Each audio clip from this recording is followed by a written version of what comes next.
And this morning on Today Investigates, the new twist on an old crime. Identity thieves now targeting babies. NBC's Jeff Rossen is here with information the parents really need to know. Jeff, good morning. Yeah, this is an important one, Ann. Good morning to you. I know your kids are in high school now, and so they're a little older for this, but for a lot of us younger parents, the question you have to ask yourself, when was the last time you checked your child's credit report? I know I haven't. I have 2 little girls. And the crooks know it. Now they're so advanced, they can actually steal your baby's social security number before they're even born, racking up millions in debt. This morning, we tracked down the alleged thieves and show you exactly how they do it. What's funny? Egan is only 2 years old, but already owes thousands in credit card debt and has declared bankruptcy. You think this must be a joke, and then you realize, no, this is actually incredibly serious. 9-year-old Riley is in default on utility bills. Her social was stolen 11 years before she was even born. As a mother, I was shocked and angry and violated. Katie was only 3 years old when crooks stole her identity. Now, as a teenager, her credit report shows over $750,000 in debt, all at the hands of ID thieves. A scary thought for a young girl. I think that because it is illegal, they should be in jail. But they're not. In fact, we found 2 men using her identity, living free. How did you get her social security number? I don't know. You don't want to talk? This guy works at an auto body shop just miles from Katie's house. And we tracked another one. According to the credit bureau, you're an identity thief. Working at a local 99-cent store, a leading credit bureau says both these men stole Katie's social security number to take out mortgages and auto loans. It's not fair. That they're still out there. Mm-hmm.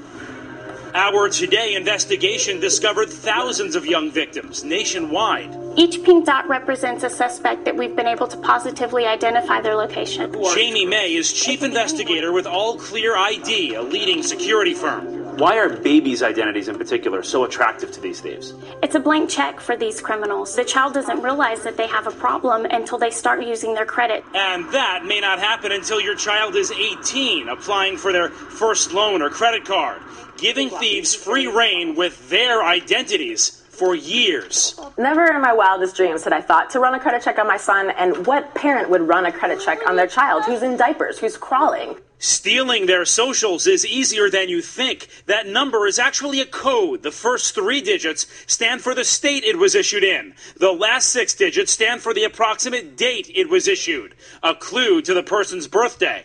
Now, using simple software, crooks can actually predict kids' numbers, meaning when your newborn gets their number at the hospital, it may already be stolen, which is exactly what happened to Riley.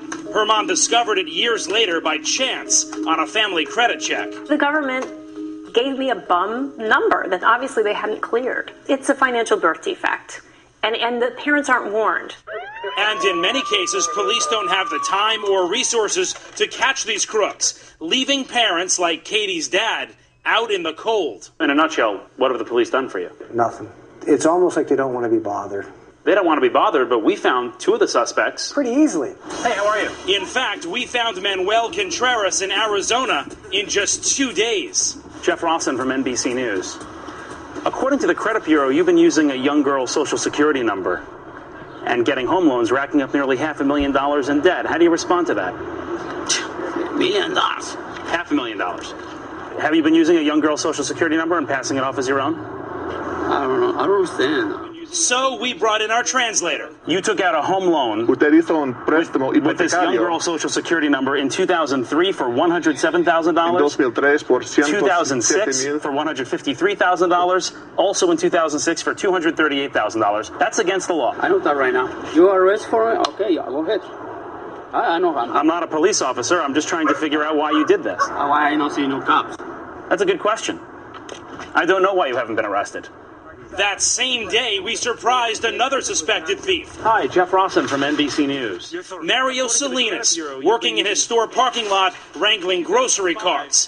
The credit bureau says, using Katie's social, he's racked up over $35,000 in debt. Have you ever used the social security number? ¿Ha usado ese número de seguro social? No, señor.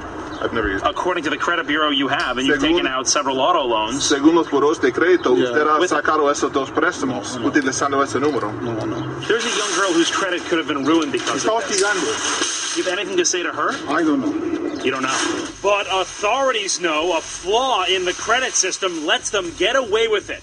When someone applies for, say, a loan, usually the bank only checks that the Social Security number has a good credit history. Believe it or not, most banks don't check whether that number was assigned to that name because the government charges a fee to do that, and most banks don't want to pay. So thieves can use a child's identity over and over again. That seems ridiculous. The system definitely has a gap. And for parents, cleaning up the mess can take years and haunt your child, ruining their credit as adults. Do you want to say anything to this young girl's family? You don't want to say anything to them? Are you going to stop using this young girl's Social Security number? I talked to my lawyer first. I call you, I talk to you. Everything. Okay? Okay, well, I'll wait for your call. I call you. We're still waiting. He's still out there. He's free. Burns me up. He can walk around living on my child's social and nothing's being done about it. But there is something you can do about it, a credit check for your kids. It will tell you if anyone else is using their identity. For more information about how to get a free credit check right now for you and your entire family, all you have to do is go to our website, today.com. All the information is right there for you. By the way, the government is trying to make it tougher for thieves. Beginning next month, new Social Security numbers will be more randomized, making it nearly impossible, Ann, for crooks to predict them. But still, thousands, if not tens of thousands of cases out there right now. Well, as long as it's going to take to close this gap, what can parents do if they suspect their children's identities have been stolen? Right, so if you do that credit check and it comes back that the identity is stolen, really only one thing you can do is immediately put a freeze on your child's credit, so that way it'll prevent any future theft. But it will take years for you to call the credit card companies and the credit bureaus. The burden is on you to prove that your identity has been stolen, and it is a major pain. It is infuriating. Jeff Rossen, thank you so much this morning.